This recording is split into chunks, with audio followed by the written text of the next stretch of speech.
now joined by two journalists who've been covering the story. Bill Curry is the Deputy Ottawa Bureau Chief for the Globe and Mail, and Nojoud Al Mallees is economics reporter for the Canadian Press. Hello to the both of you. Listen, Bill, I'll get you to start us out here, because here we have McKinsey Company getting tens of millions of dollars in terms of government contracts. Put that into context for us. Given the fact that outsourcing, again, is not new for this city, how huge is this number? What makes it so concerning? Sure. So I think for context, I'll talk about outsourcing broadly and McKinsey specifically to give people an idea. If you look at outsourcing under the previous government, to the Conservatives, towards the end, it was about an $8 billion a year business, federal outsourcing. It's now grown to close to $15 billion. So it's been a very big increase under the Liberals. And this is a government that campaigned in 2015 on a platform to scale back spending on outsourcing and consultants. So they had promised to scale this back. It's actually grown, 75%. So with McKinsey specifically, this is a company that did get some outsourcing work under the Conservatives, but it was up and down, sometimes a little over $1 million, sometimes less than $1 million, sometimes zero towards the end.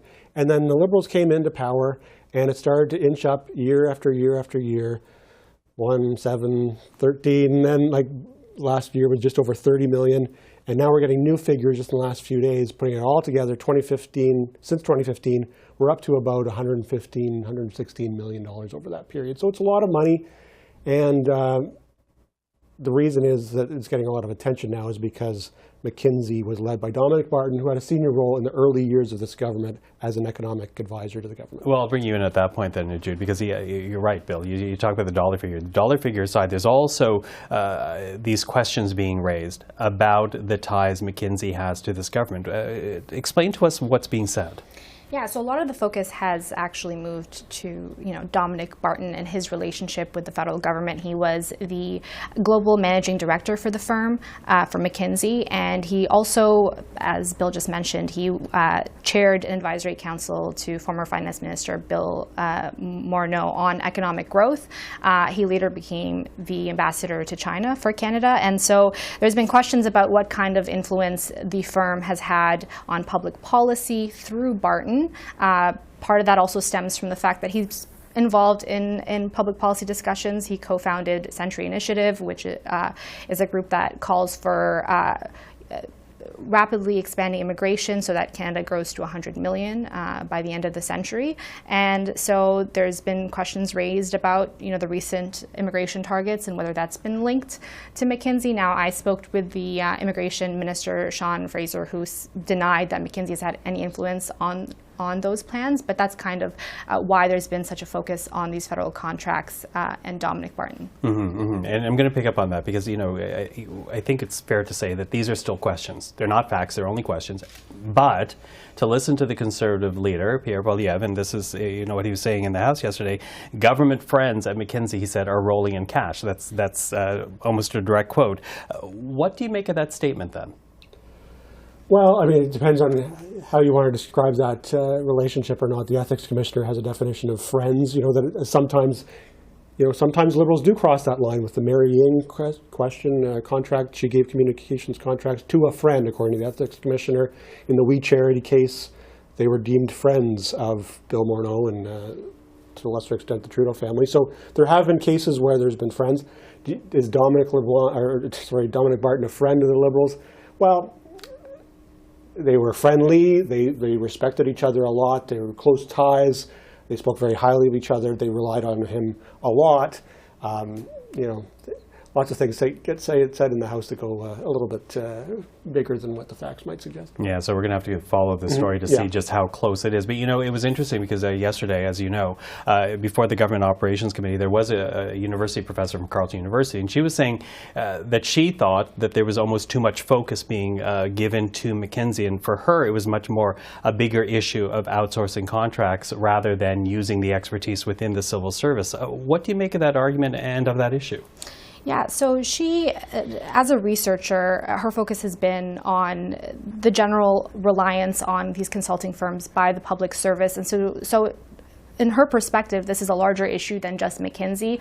Her fellow researcher also testified in his opening remarks. He mentions that actually the largest recipients of these federal contracts are firms like Deloitte and Accenture and PricewaterhouseCoopers. And she later mentions in her testimony that when she's spoken to public servants, they've actually rarely brought up McKinsey as a firm they're concerned about, and they've raised concerns about those other firms that have a larger presence in the public service. So she made the point that the focus on McKinsey might be a bit of a distraction, and her argument is framed around the idea that there is a real problem around the government outsourcing too many tasks to these firms, and she made the point, I believe, that government actually gets dumber when they rely on these consulting firms too much, because it hollows out the public service. Mm-hmm. What do you make of that argument that we heard yesterday? Yeah, so Amanda Clark at Carleton and her team have done amazing work. So there's a lot of really important issues that they're raising about the future of the public service and the risks that happen when you outsource lots of things. It's less exciting for opposition MPs to get into machinery of government and how do you improve the public service, but that's absolutely a serious issue that MPs have to deal with. Whether there's more scandalous issues to go along with these contracts, I mean, we'll see. The Government Operations Committee, all party MPs, are doing a lot of good work on this. They're demanding documents. They're going through documents. And they'll find out if there's more to it, but it's going to take some time. They're just starting the process of asking for McKinsey documents. They've gone through the process of ArriveCan documents, which was a similar study that did find some pretty interesting, questionable things that even the Prime Minister couldn't defend last week, saying some of it didn't make a whole lot of sense. Mm-hmm. So as I said, questions still need answering before they're actually facts. But we do have tomorrow Dominic Barton, as we talked about him, appearing before that committee. So what are you going to be watching out for? I'll begin with you. Yeah, so we've actually heard from Dominic Barton recently. He appeared on Peter Mansbridge's show where he talked about this issue, and he came out pretty strong against the accusations against him and McKinsey and the insinuations that there's some sort of cozy relationship. So I'll be interested in seeing tomorrow how much of the questions and the discussion focus on McKinsey versus him and his relationship with the government, and what kind of defense he sets for himself and for the firm. And Bill, what are you going to be watching out for? Well, just the story. I'd like to hear his version of events as to why these contracts increased after he did his advisory council role, because I remember covering it at the time, in the early days of the Trudeau government. It was really unusual to have this outsider, this McKinsey head guy, sweep into the cabinet meetings. I mean, cabinet meetings are normally just for cabinet ministers, maybe the odd public servant. This guy was going in and out of the cabinet all the time, incredible access, very influential person, making $1 a day at the time. Then later the contracts to his company increase. Let's hear what he has to say as to why that happened. Okay. Well, the three of us certainly will be watching. Nojoud, Bill, thank you so much for today and the time.